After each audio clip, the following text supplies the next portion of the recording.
Cambridge. Welcome to What's That About, where we answer all your questions about the pressing issues of the day, brought to you by CCTV. CCTV, kid tested, mother approved. Thanks, Mom. I'm actually not sure what my mom thinks. Hmm. Eh. Our first question comes from Nyla on Felton Street. Nyla asks, you guys have done several episodes now on the city council election, but there's also a school committee election this year, like every election year. Who should I vote for school committee? Thanks for the question, Nyla. I mean, you should obviously vote for. Max. Kidding. I don't know who to vote for anyway. Maybe not, but just like the city council, there's a lot of good information about the school committee election out there too. Who should we vote for? Who should we vote for? Tell us. I won't. However, there's a lot of interest in the election this year, mainly because there's been a lot of negative vibes around the decisions made by the current 5-member school committee. This past session has seen them closing the Kennedy-Longfellow school over strong community disapproval and leading a very, I think the polite term is fed up search for a new superintendent. I think that is the term. Didn't the school committee oversee a secretive years-long process that returned several finalists with questionable, at best, histories? That's right. One of the semifinalists compared the work of teachers to pimps or pedophile Catholic priests who should groom their students like presumably hookers or choir boys. That is fed up. Didn't the school committee have Google? Apparently not, because another finalist was found to have lost $750,000 in a cryptocurrency scam and was credibly accused of domestic violence. Sheesh. And most of the school committee, including Mayor Denise Simmons, appeared to be fine with the search process, as only members Elizabeth Hudson and Richard Harding publicly acknowledged that the search was problematic. So some new blood seems justified in this committee. But that doesn't mean we would tell you how to vote, of course. Of course not. As with the council election, there has been some good back and forth on the r Cambridge MA subreddit under the municipal elections flare.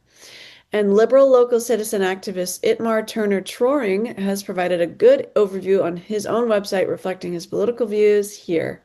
Boop. It's quite interesting that the CEA, the Cambridge Teachers Union, hasn't endorsed any incumbents this year, partially due to what they feel has been the committee's poor support of teachers this term. True. The CEA, boop, has only endorsed challengers Luisa de Paula Santos, Caitlin Doobie, Jessica Getz, Lily Habstad, Jane Hershey, and Arjun Jaikumar. Right, and progressive Cambridge organization CRA has endorsed almost the exact same slate, with the addition of Jing Lee. Interestingly, NIMBY-leaning CCC, who say they support responsible growth in Cambridge, has endorsed several candidates, including incumbents Richard Harding and Elizabeth Hudson, and challengers Jia Li and Jane Hershey. Why did the CCC, who is basically known for being against most new housing and bike lanes, endorse school committee members?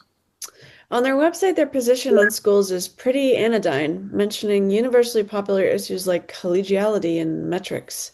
But they didn't take the time to explain why they endorsed the candidates that they did. It doesn't seem like good policy for a group to be so inscrutable about their endorsees. Maybe it's because their reasons for endorsing would be unpopular with the greater Cambridge electorate? Maybe. Who's to say? Not us. Or the CCC for that matter. Another major local advocacy group is the Solidarity Squad, which says that it's a 40-member plus group of caregivers, educators, and community members representing the full spectrum of parents and teachers. You can read up on their positions at cambridgesolidaritysquad.org.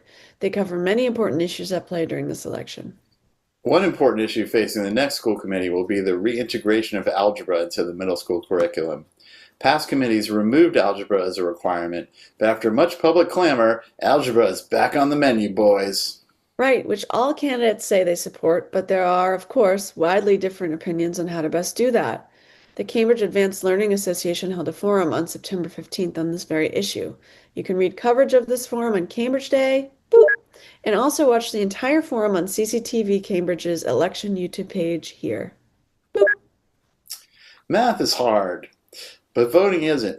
Get out and vote, Cambridge. Mail-in and early voting is ongoing now, and Election Day is November 4th. Right, and in past non-national election years like this one, only around 30% of Cantibridgians have voted. So your vote matters. That means 70% of Cambridge were bad citizens. No excuse this year, though, because you have What's That About to tell you how to vote.